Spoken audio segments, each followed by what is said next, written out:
Mike. Yes, I'm here.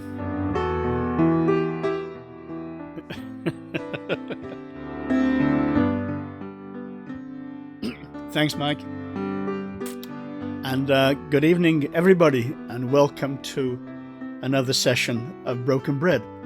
This is a joint production by newliferadio.co.uk with Mike Coles in Exeter and me from BibleBase.com. And we've combined to bring you a series of one-way conversational studies in the letter to the Galatians, which I'm calling To the Churches of the Galatians.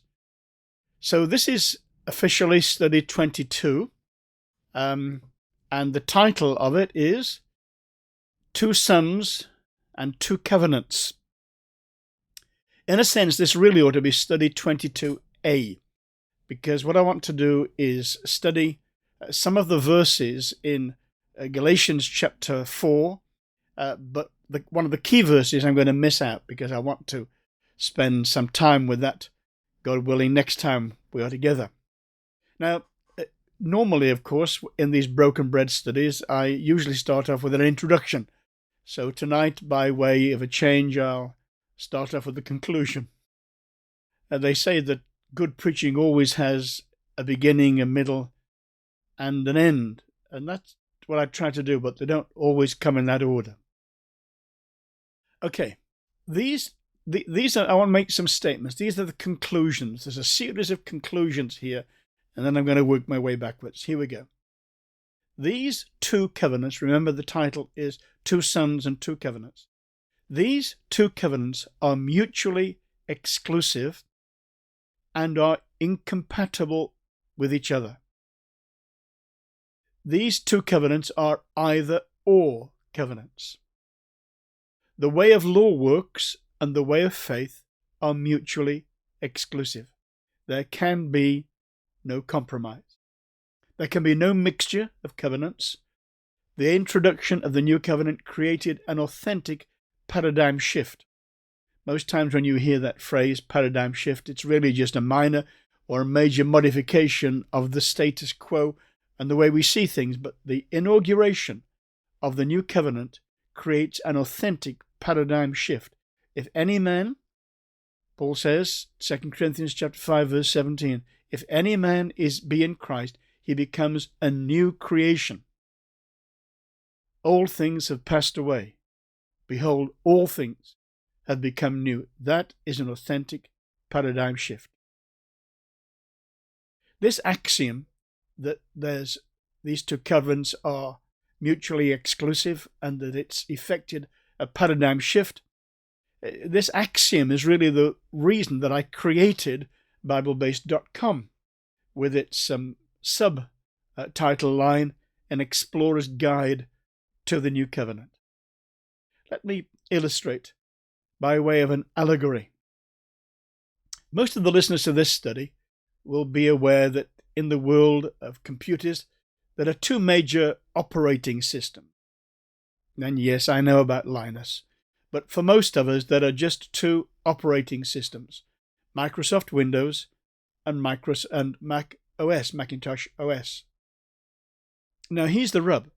A program or an application designed to run on a Windows computer will not run on a Macintosh computer.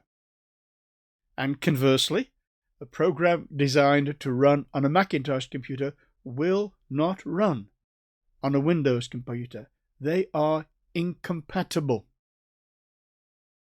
As many of us know, the two systems will not play together nicely, as they say.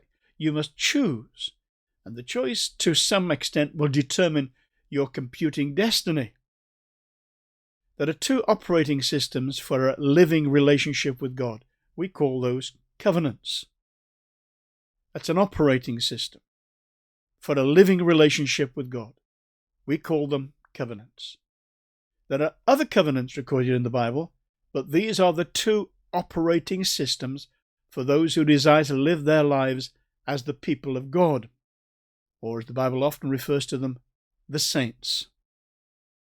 Now, I've used my Bible program on my particular operating system to search the Old and New Covenant records and can only find one instance of an individual being called a saint. You see, saints is a collective term. This isn't just about personal salvation. This is becoming part of the people of God, the saints. Okay, let's read these verses. I'm going to read them now. Galatians chapter 4, verses 21 to 31. Tell me, you who desire to be under the law, do you not hear the law? For it is written that Abraham had 2 sons, the one by a bondwoman, the other by a free woman. But he who was of the bondwoman was born according to the flesh, and he of the free woman through promise, which things are an allegory. The one from Mount Sinai, which gives birth to bondage, which is Hagar.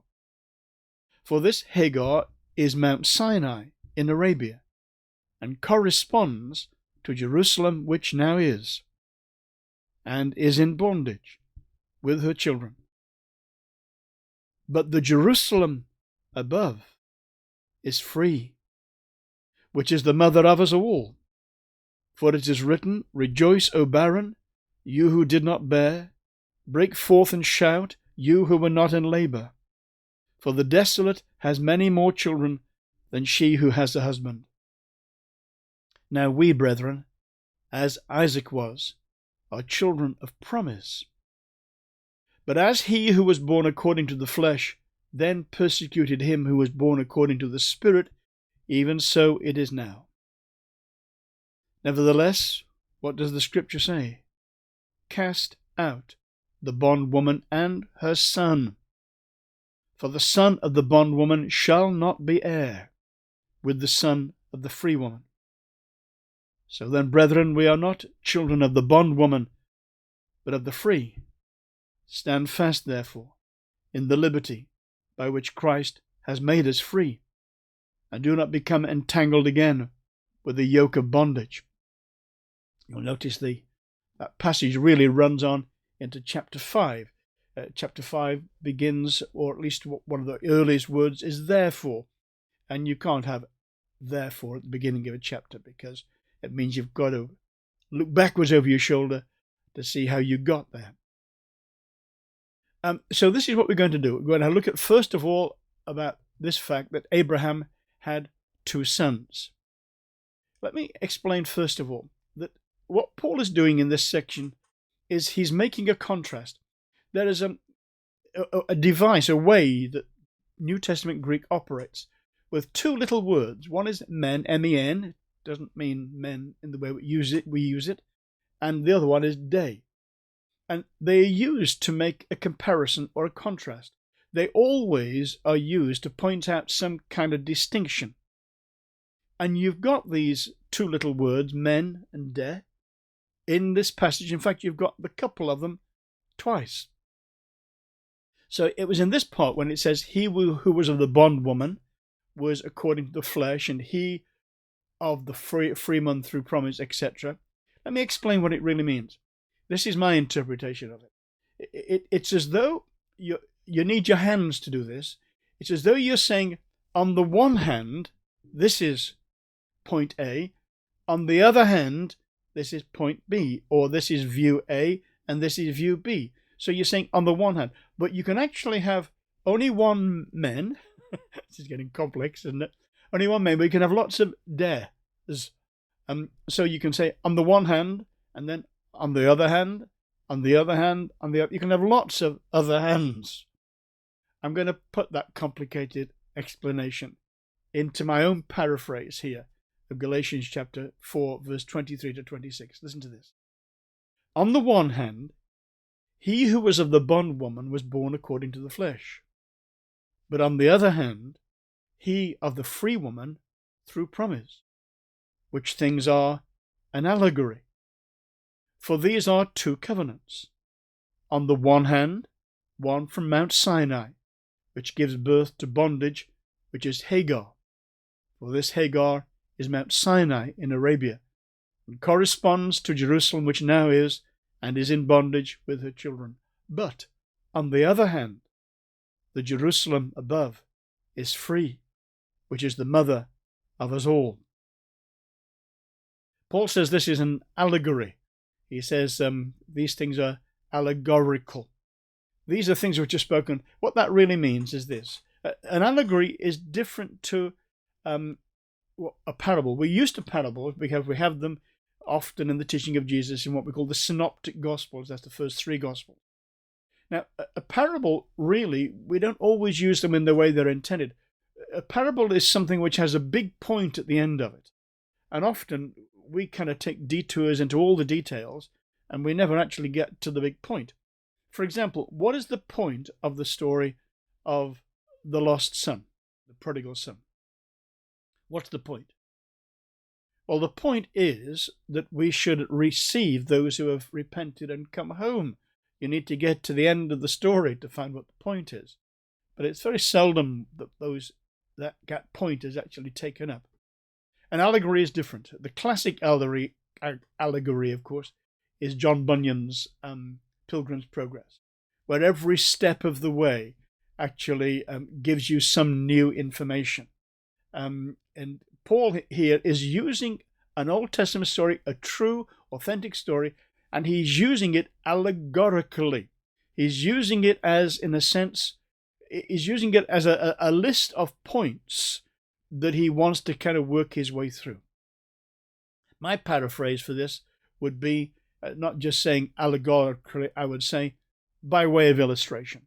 A parable has one main point and the details are incidental. An allegory is a story where every step adds more important information. So let's work our way through Paul's allegory. This is how it begins. Abraham had two sons. In Galatians 4 he says, "Tell me, you who desire to be under the law, do you not hear the law? For it is written that Abraham had two sons, the one by a bondwoman, the other by a free woman." The next time almost that we hear about this second son, or this first son of Abraham, is the story of a funeral. It comes in Genesis 25. This is the sum of the years of Abraham's life, which he lived, 175 years. Then Abraham breathed his last and died in a good old age, an old man and full of years, and was gathered to his people. And his sons, Isaac and Ishmael, buried him in the cave at Machpelah, which is before Mamre, in the field of Ephron, the son of Zohar, the Hittite. Now, when those two brothers met at Abraham's funeral, they had not met for, I reckon, 45 years. At a certain point in the life of these two, when they were separated, I almost said violently separated. They were separated because of a conflict between two mothers. Let's take that step and see how it works out. In Galatians 4 verse 23, Paul says, "But he who was of the bondwoman was born according to the flesh, and he of the free woman through promise." Abraham's wife, let's use the proper name, shall we? Abram. He was Abraham at this. Abraham's wife, Sarai, bore no children. And at Sarai's suggestion, Abraham took a slave wife, Hagar. This would have made Sarai the primary wife, and the slave wife, Hagar, would remain as Sarai's servant. It was a known practice in those days. It had a problem.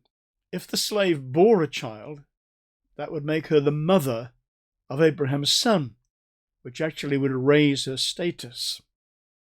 Conflict between the wives was inevitable. Sarai's intention was to acquire children through the surrogacy of Hagar's womb. So Abraham gets his son, but he will always be Hagar's son. Now, Sarai, Abraham's wife, had borne him no children, and she had an Egyptian maidservant whose name was Hagar. So Sarai said to Abraham, "See now, the Lord has restrained me from bearing children. Please go in to my maid. Perhaps I shall obtain children by her." And Abraham heeded the voice of Sarah. In many cultures, the status of a child's mother actually determines the status of the child. A slave mother's child has the status of a slave, no matter who the father may be. And that's part of Paul's exposition of the history of Abraham and his sons. God made it clear to Hagar that in his eyes her status had not changed. She was still the servant of Sarai. When she first fled from the wrath of Sarai, it tells us this story.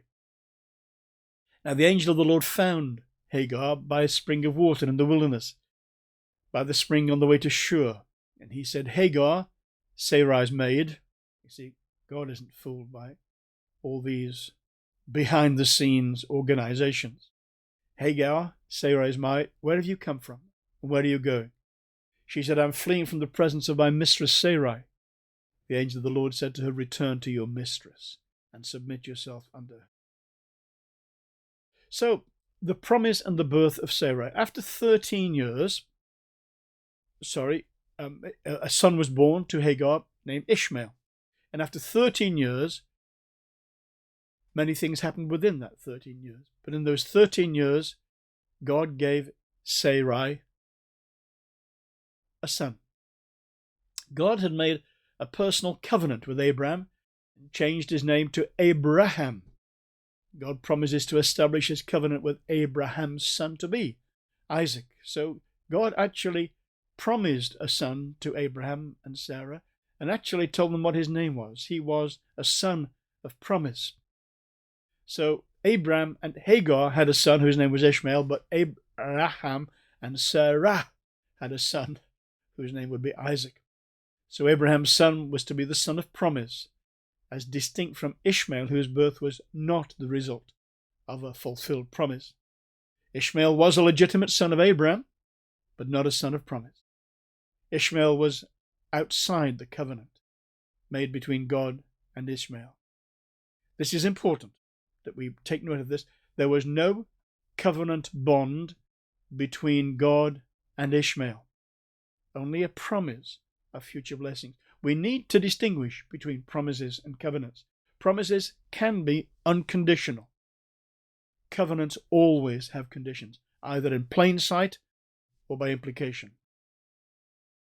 So, allegorically, these two women illustrate the truth of two covenants. This is why it says in our version, New King James Version, which things are symbolic. That's not a good word. These aren't symbols. These are allegories. For these are the two covenants, the one from Mount Sinai, which gives birth to bondage, which is Hagar. For this Hagar is Mount Sinai in Arabia and corresponds to Jerusalem, which now is, and is in bondage with her children. In this allegory, the first woman, Hagar, represents Mount Sinai in Arabia. This is where God established his Sinai covenant with the people who became God's nation of Israel, his people, his saints, the people of God. That covenant, apparently, says Paul, it gives birth to bondage and slavery. You see, this is terrible. I mean, this man, Paul, remember, was a fully trained rabbi who trained under the best known rabbi of his day. He would have known the Old Testament really, possibly most of it off by heart.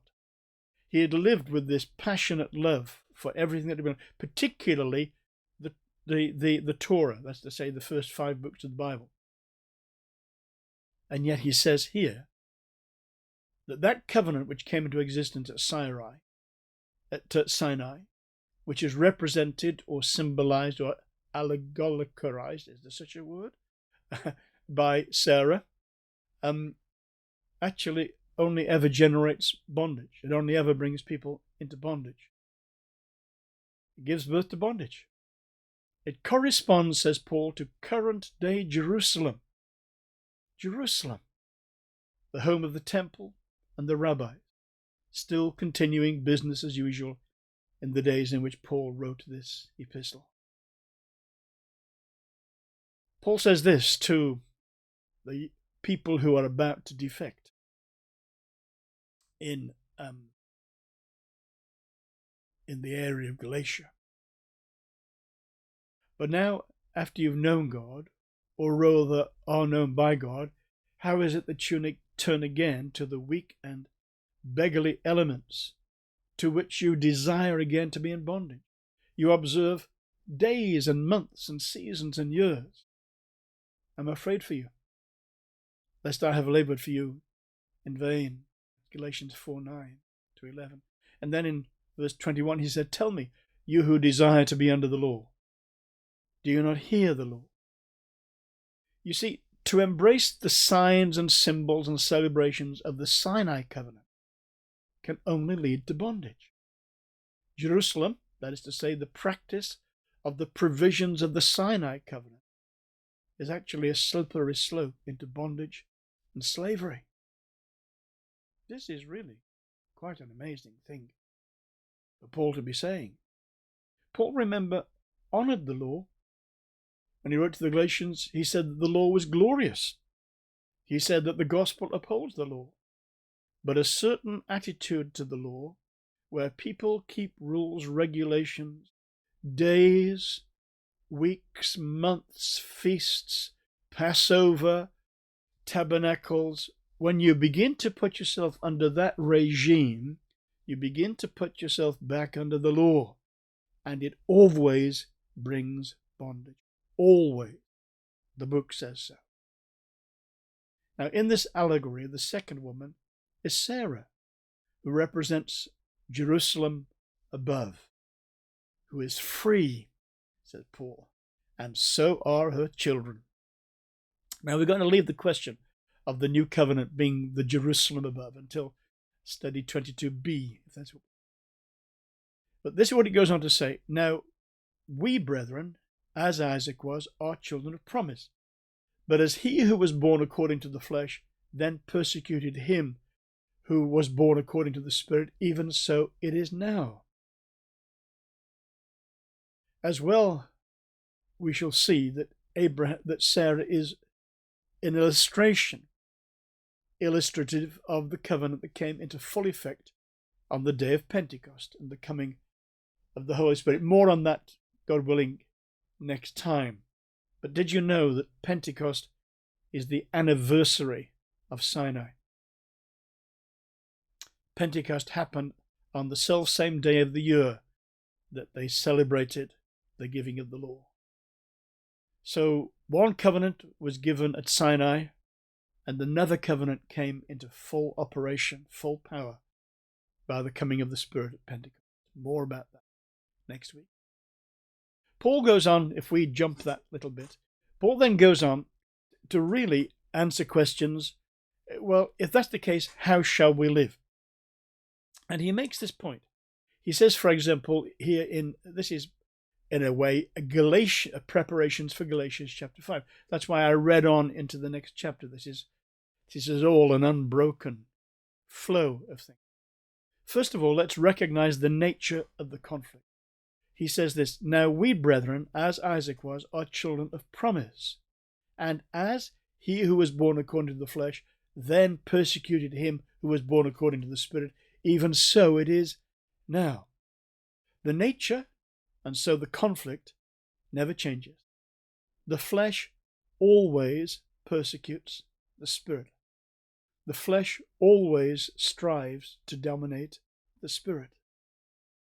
This is the preparation for Galatians chapter 5. Ishmael was born according to the flesh. That's according to natural processes, according to natural instincts, natural energies, natural powers. That's how he came. And the natural, without the guidance of the Spirit, is effectively the flesh. And it always strives against that is of the Spirit. So, okay, if we've recognized the nature of the conflict, how are we to deal with it? Well, listen to this. This is Paul. He says, expel the bondwoman and her son. Galatians 40, verse 30. Nevertheless, what does the scripture say? Cast out the bondwoman and her son, for the son of the bondwoman shall not be heir with the son of the free woman. You see, the keeping of that law can never bring you into the promise of the Spirit, the promise that was given to Abraham, which the law could never add or take away from. It always has been and always must be by grace through faith, not by do-it-yourself achievements and contributions. So, he says, expel the bondwoman. Cast her out, it says. This doesn't sound very kind, does it? There can be no neutrality on this matter. Truth is never neutral. There can be no mutual coexistence between these operating systems, back to my allegory. It's a simple either-or choice. Some things can die by neglect. You can just ignore them and they lose their power. But not legalism, and not the perversions of the gospel. They require radical surgery. Or as Paul puts it, expel the bondwoman and her son. That word cast out is used often in the Bible.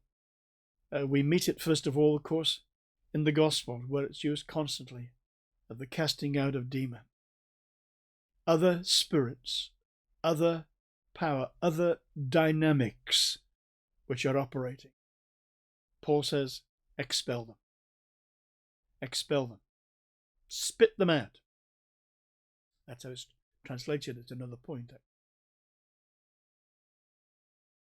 It's also used of the attempt to prevent the shipwreck in Acts chapter 26. So when they had eaten enough, they lightened the ship and threw out the wheat into the sea. That's it. These are very vivid, dynamic pictures, aren't they? Cast out the bondwoman. Now, he doesn't say, well, just build up your faith in God and slowly you'll see these other things will slowly drop away. He says, get rid of it. Cast it out. This is urgent. This needs radical surgery. Both covenants were God-given. The second covenant superseded and replaced the earlier covenant. So, recognize the nature of the conflict. It's always been there, always will be while we're on the earth. Recognize your first call to action. Expel the bondwoman and her son. Everything that has that dynamic in it, eliminate it. Thirdly, be ready for the battle. We're going to come onto the battle in chapter 5. So then, brethren, we're not children of the bondwoman, but of the free. Stand fast then, in the liberty by which Christ has made us free, and do not be entangled again with the yoke of bondage. Can you see how consistent this is with the whole theme of Paul's epistle to the Galatians? They were in danger of defecting, going back to a system which actually is no longer functioning and no longer is in force. It no longer has any value in keeping of these things as keeping the law. You may say that's a terrible thing to say. Well, hang on, hold your breath, and we'll have a look at this next week. Or we won't, because we need the week after that possibly, or possibly the week after that. We'll see. I think we should stop now. Thank you for joining me and others tonight in our broken bread, and I hope you'll continue to come and visit us at biblebased.com. And these Bible studies, incidentally, are actually operating on a podcast. So if you go to your podcast catcher and you look for Bible-based podcasts, you'll find a version of this that you listen to sequential, if you will. So, God bless you. Thank you for listening. And God willing, we'll meet again, same time, same place.